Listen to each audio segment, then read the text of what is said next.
ukrainienne dans cette guerre sans précédent depuis l'Européenne est totalement solidaire de l'Ukraine,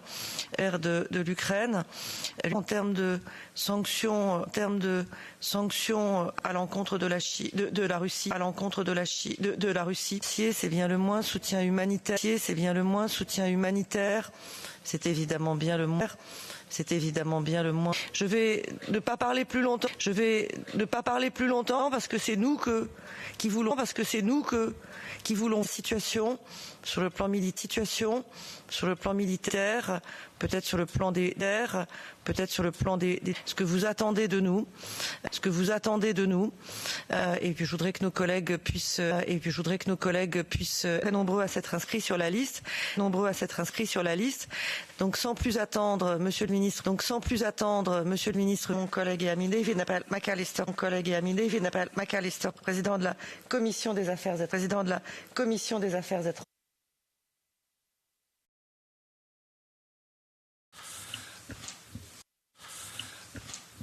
To our joint meeting of the Foreign Affairs Committee and our Subcommittee on Security, hear about the military situation on the ground in your great country.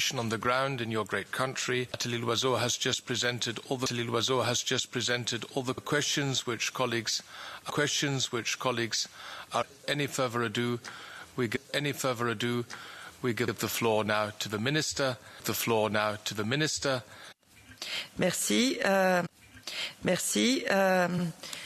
Je passe également. Est-ce qu'il est là ou est-ce qu'il est en... Oui. Thank you, Nathalie. But I would immediately to our guest, Minister of Defense. I will take the floor again. Thank you. Merci, monsieur.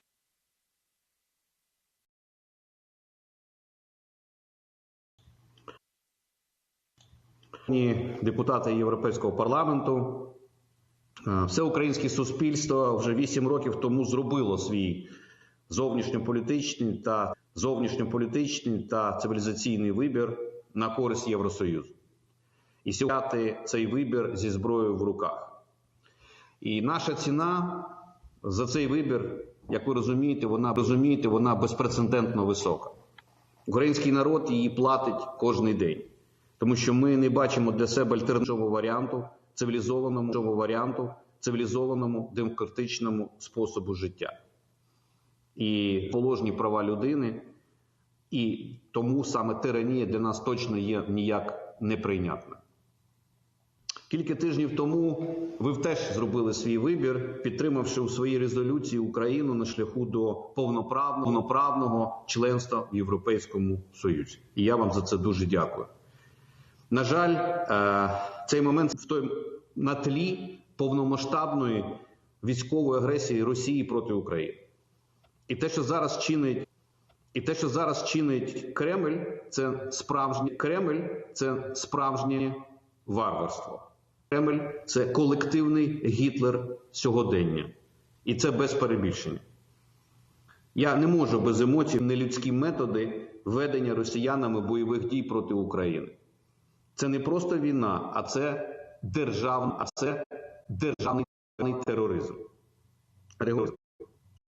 Регулярна армія агресора сьогодні свідомо наносить ракетні удари по життєвим районам, знищує цілі міста, містечка, села і ще крім того займається мародерством. Вчора зранку ми офіційно отримали під російськими окупантами вбито 103 українських малечі, 103 дитини. Але ця статистика трагічно і швидко продовжує зростати.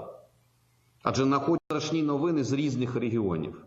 І в першу чергу це з Маріуполя, де російські війська здійснюють справжній акт геноциду українського народу.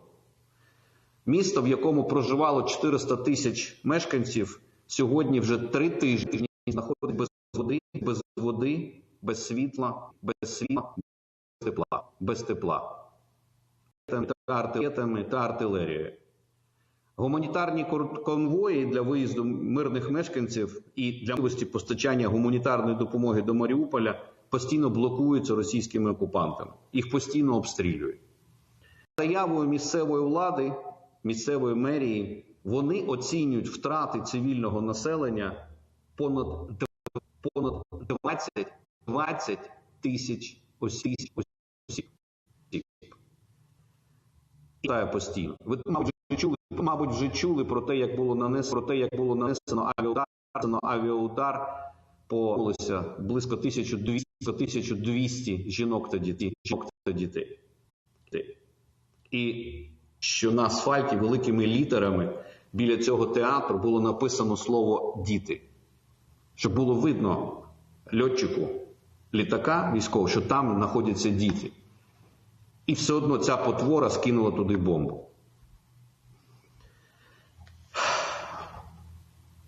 За 3 тижні Росія знищила і пошкодила в Україні 110 лікарень, 1000 житлових будинків. Під завалами знаходяться сотні громадян України. Наші рятувальники намагаються допомагати їх, шукати їх, розбирати ці завали, а Росія продовжує обстріли і в такий спосіб перешкоджає роботи рятувальних служб. Якщо ви подивитесь на карту, між Донецьком знаходилось місто Волноваха. На карті воно залишилось, але в реалі його вже не існує. Воно стерте з лиця землі. Там нема жодного цілого будинку.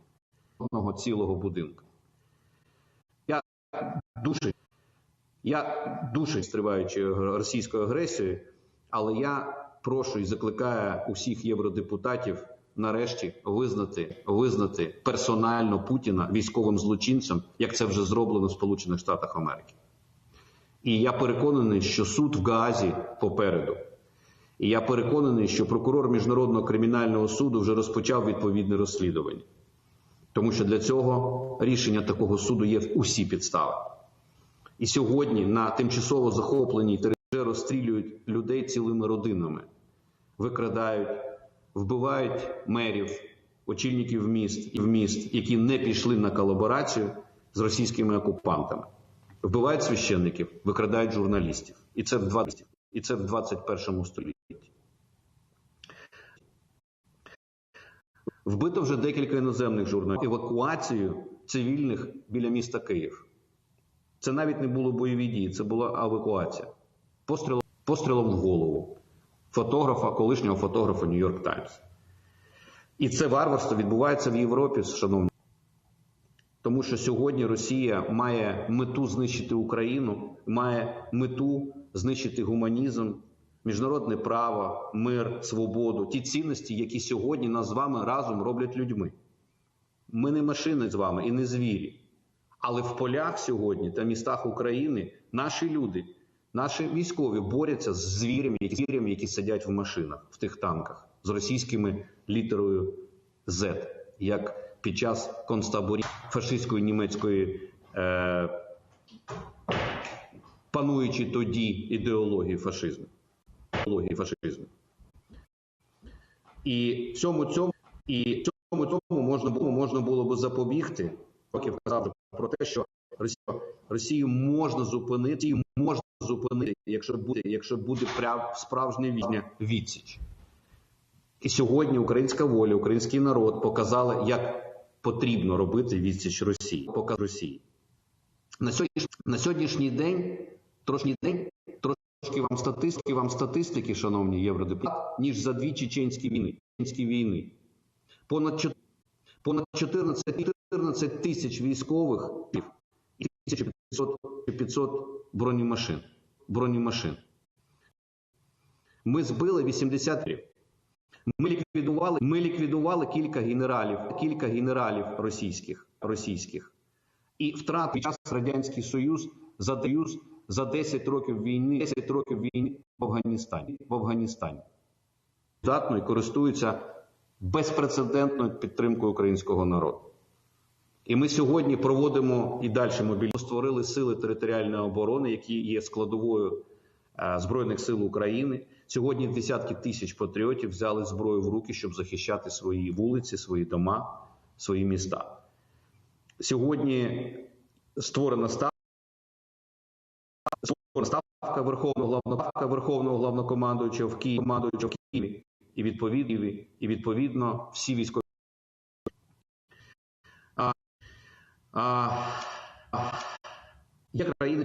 Є країни, які нам допомагають на словах, але нічого не допомагають, не продають і навіть блокують деякі логістичні маршрути, навіть своїм приватним компаніям. Це правда життя.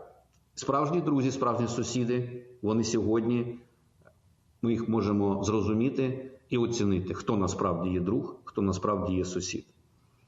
І Росія сьогодні не може перемогти нас на полі бою, тому що їх плани вже зірвані, плани Кремля, і ми будь-яку тактику терору все одно переможемо.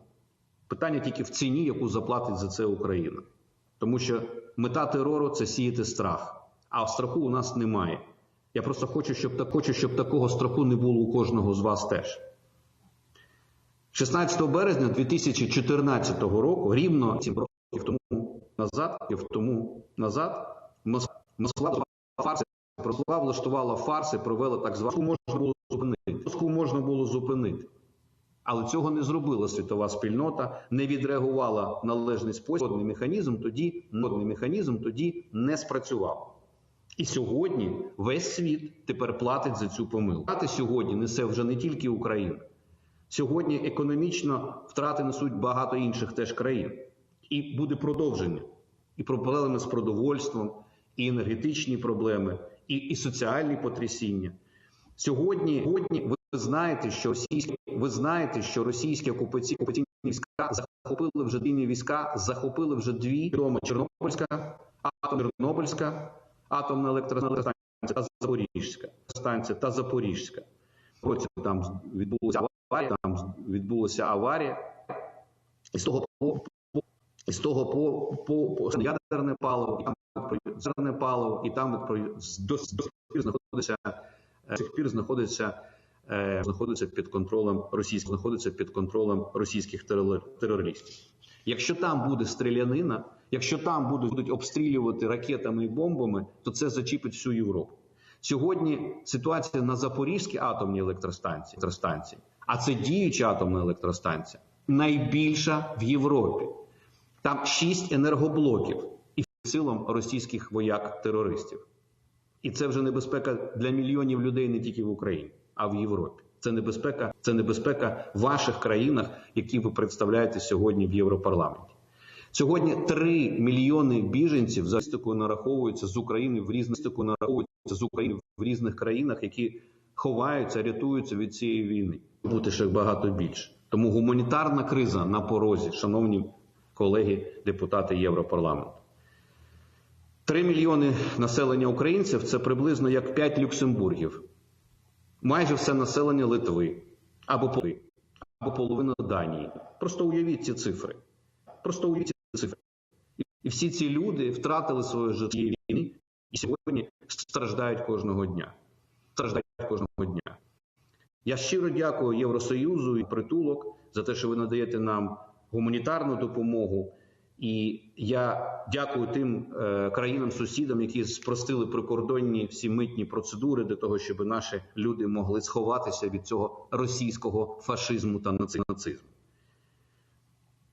І я хочу просто вас застерегти, що Кремль на одній Україні не зупиниться. Він буде рухатися далі, тому що їх плани – це зруйнувати Євросоюз, зруйнувати єдність країн НАТО, і вони будуть рухатися далі. Тому що сьогодні вже Росія від кордону з європейською країною Польщею. Центр миротворчості та безпеки, який створювався силами всіх країн, які проводять миротворчі місії по всьому світу. Спали вночі, і вони загинули або поранені. І це відбулося в 20 кілометрах від європейської країни, членом вашого Європейського Союзу. Росіян можна зупинити, їх перемогти. І ми це зробимо. Але нам дуже потрібна допомога. Декілька речей, які хотів би звернутися до вас. Перше. Я вам дуже вдячний за те, що ви оперативно ухвалюєте рішення про виділення, в тому числі військової, виділення, в тому числі допомоги нашим Збройним силам, 500 мільйонів євро. Дуже помічний, я вам дякую за це. Нам важливо не затягувати постачання летальної зброї та інших засобів боротьби з агресором. Сьогодні ми готові вибирати ті кошти максимально оперативно. Завдяки вашому розумінню ми зможемо придбавати необхідні засоби, необхідні літаки, бронемашини і все решта, що потребують наші Збройні сили. Нам потрібно засоби ураження протитанкові, проти літаків, проти гелікоптерів. І все це ми відпрацьовуємо, яку ви представляєте. Відповідно, санкції не уявлені. Сьогодні є величезні компанії з штаб-квартирами в Швейцарії, Франції, Німеччині, які продовжують свій бізнес в Росії, українських дітей. На крові українських вагітних жінок, які страждають в пологовому будинку в Маріуполі, коли його обстріляли ракети. Назви цих компаній ми оприлюднюємо, і прем'єр-міністр України Денис Шмигаль зробить заяву з назвами цих компаній. Ми б дуже вас просили, щоб ви теж відреагували, тому що не можна на крові заробляти гроші. Не можна робити бізнес на крові. Я дуже Російською Федерацією, тому що, ще раз повторюю, це держава-терорист. Сьогодні ми точно знаємо, що ми переможемо в цій війні. І нам буде потрібна ваша допомога по відновленню зруйнованої інфраструктури нашої української економіки. Це дуже важливо. На сьогодні люди втратили робочі місця, втратили житло. У нас немає доріг, мостів, естакад, електростанцій, багато чого. Ми все це відновимо, все це відремонтуємо, і буде квітуча, успішна Україна.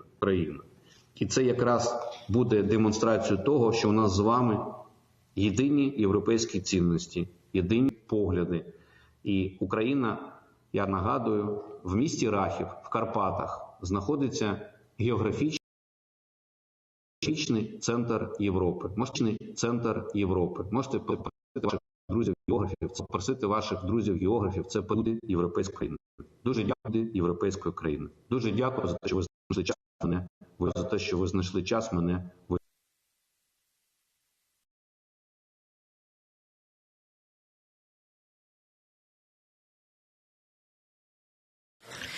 Merci, Monsieur le Ministre, pour ces propos très forts. Je vais commencer à passer aux collègues. Nous allons faire autant de tours de questions que possible. Je vais essayer avec David McAllister d'organiser 3 tours de questions, donc de donner la parole à des députés européens, puis de m'interrompre de la redonner au ministre et de réellement nombreux à vouloir prendre la parole. Ça demande de la parole, ça demande de la part de chacun un vrai, et je le dis chaque fois, mais je le dis encore plus. Aujourd'hui, il faut que vous arriviez à dire ce que vous avez à frustration, mais c'est nécessaire, d'autant plus que le ministre nous fait l'honneur de se rendre disponible pour nous. Donc, je vous demande à tous de faire un effort. J'ai entendu tout à l'heure Witold Waszczykowski dire que, et donc je lui donne la parole en premier.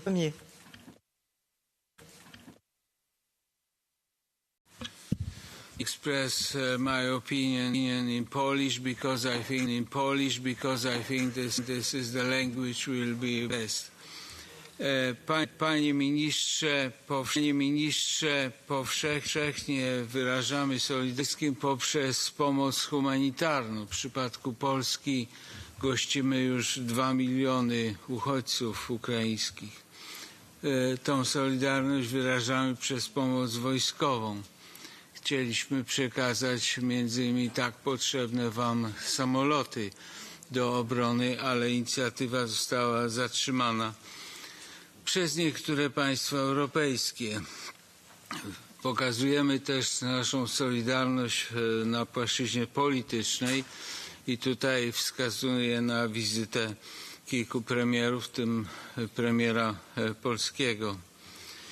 Walczycie o wolność waszą, swoją i naszą, o bezpieczeństwo Europy. Jak wspominał świętej pamięci Lech Kaczyński kilkanaście lat temu w Tbilisi, to jego przesłanie, zapowiedź, że najpierw Gruzja, potem Ukraina, potem państwa bałtyckie, potem Polska może być, to się dzieje.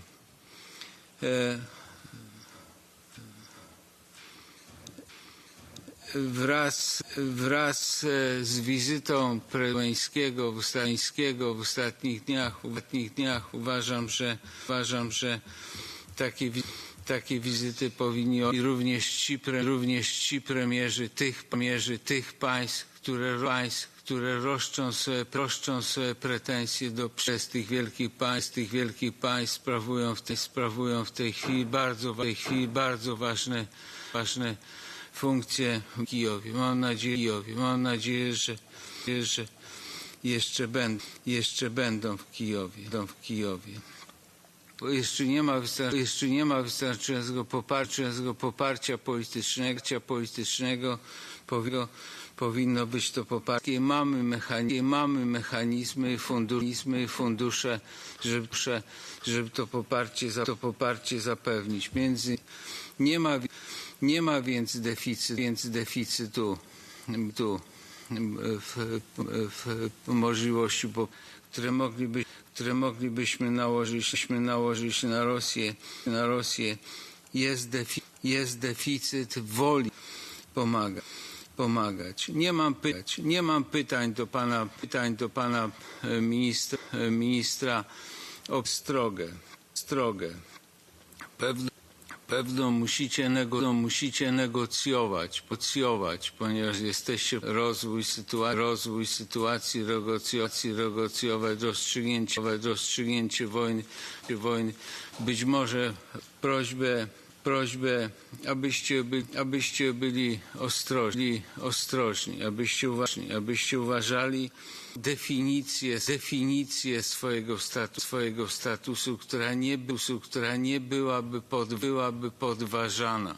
Wiążący, jeśli w ogóle można oczekiwać prawnie wiążącego czegokolwiek. I wreszcie, żeby w tych negocjacjach wspierała was grupa, Yes, this is the last one. Wiarygodnych negocjatorów, a nie interesy rosyjskie interesy swoje. Thank you very much. Merci. Pour le PPE, je passe la parole à Radek Sikorski. Et merci de vous en tenir vraiment. Minister, colleagues, I'd like to congratulate when we saw each other in Kiev 10 days before the war. You present personal, and that proved very apt and some experts believed the fighting spirit, also admiration. Well done. The fact that you are testifying failure. They thought they would take Kiev in 3 days. You're also making the end of the tank, and the advent of the drone. And as we discussed it last, tanks and take down 100 plus aircraft. It's proven so. I suspect you will have one more offensive. So from that, then a peace is possible. I'd like you to those advocating for this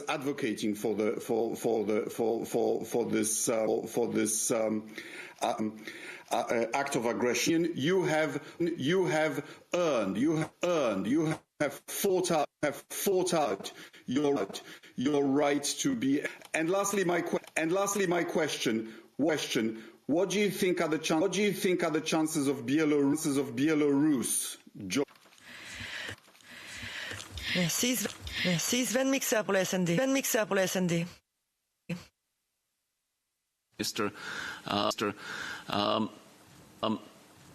Like you, I'm very happy. I'm very happy about the brave Ukrainian people,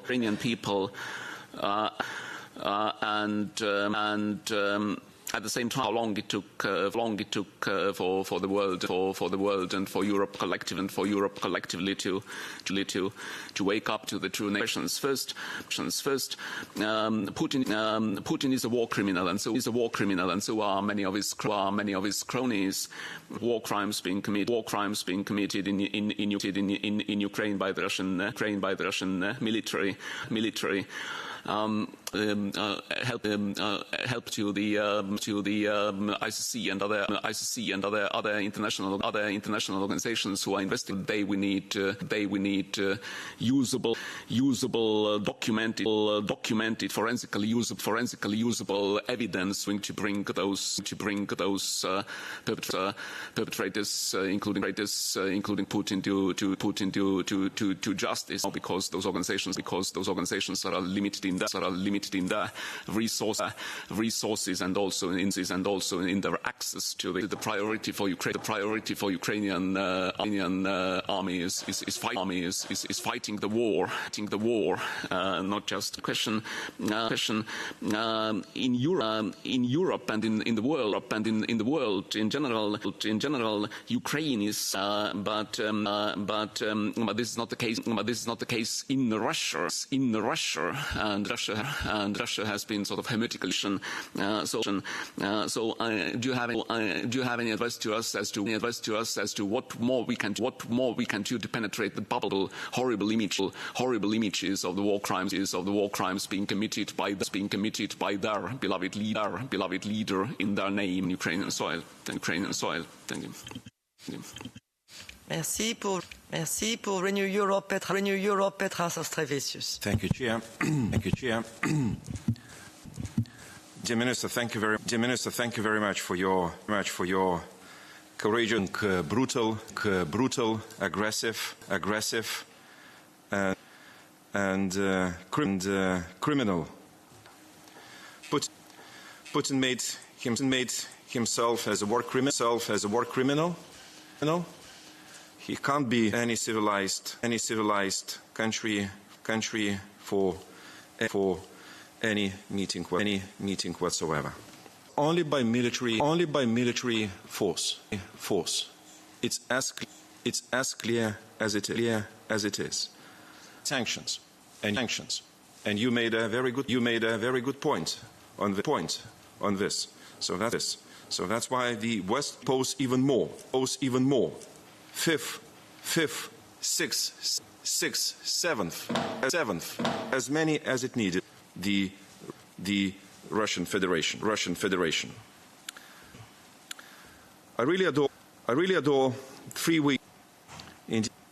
Indeed, heroic fight of the enemy. But the attacks against civilians show that Russians do cowards because they kill civilians, innocent people. Minister, I have Russian militaries use banned ammunition, and in outlining what kind of the ammunition they used recently. Putin tries to involve Belarus into the aggression against Ukraine. Your insight how it might be prevented. And third, Armenia asking for military support. How do you see the other countries, so to being involved into the war against Ukraine.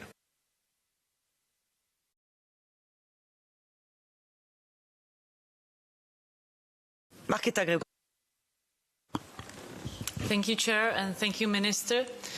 Ďakujem moc, čo vy si vodní s nami. We have very precious time, so I will be rather practical. First, humanitarian corridors is a sensitive one. There is no doubt. However, part of negotiations, and that there doesn't have to be further escalation of the conflict. That there are people in the EU who are open to this discussion. Secondly, and the Russian Navy approaching Odessa with eight landing ships. Can you confirm that sufficient? Are there specific weapons which could help you to destroy that armada? Do you have any information about these ships passing the Turkish Straits, so that we would very much appreciate you sharing it with us. Thank you and Slava Ukraini.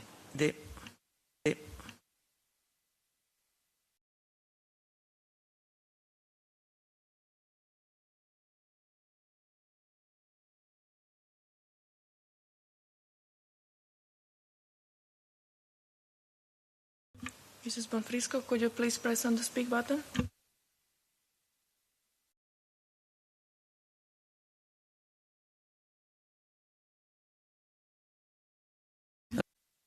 Okay, she has problem. Est-ce que Alexander Vondra est connecté?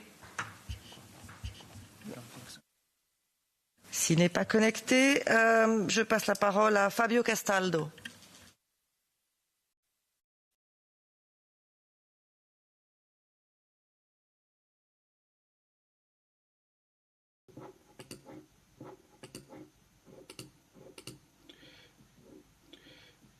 Thank you very much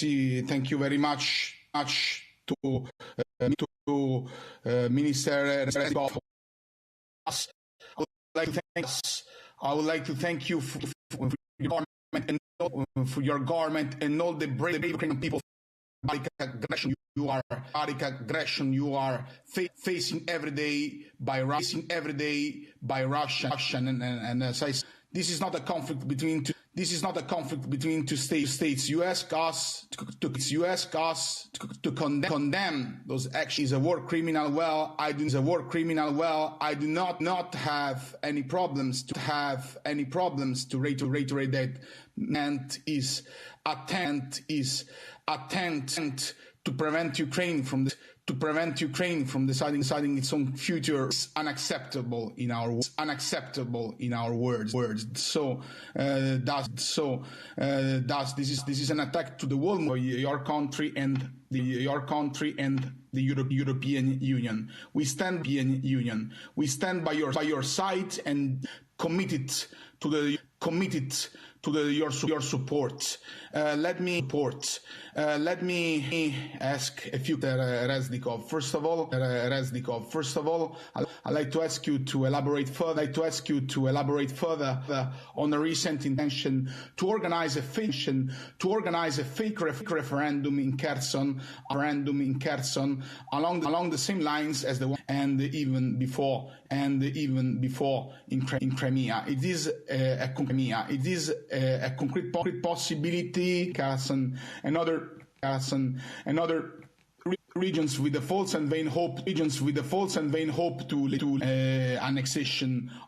annexation of the oblast occupied so far, related to the redeployment of Russian troops from other World Three theaters to Ukraine. Mobilized regular troops and paramilitary units previously stationed in Chechnya. Crimea, and assets from Syria, from Nagorno-Karabakh, and even troops below countries. Can you confirm these countries? Can you confirm these rumors and the entity of these rumors and what on the conflict in your opinion? Lastly, I would like also to move.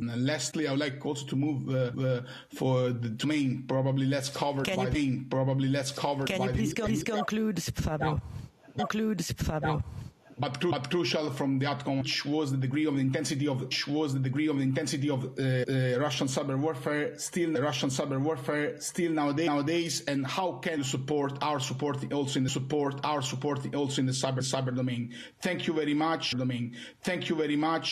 Thanks for your brave side use. Slava Ukraina. Merci. Est-ce qu'on pourrait essayer, Madame Bonfils?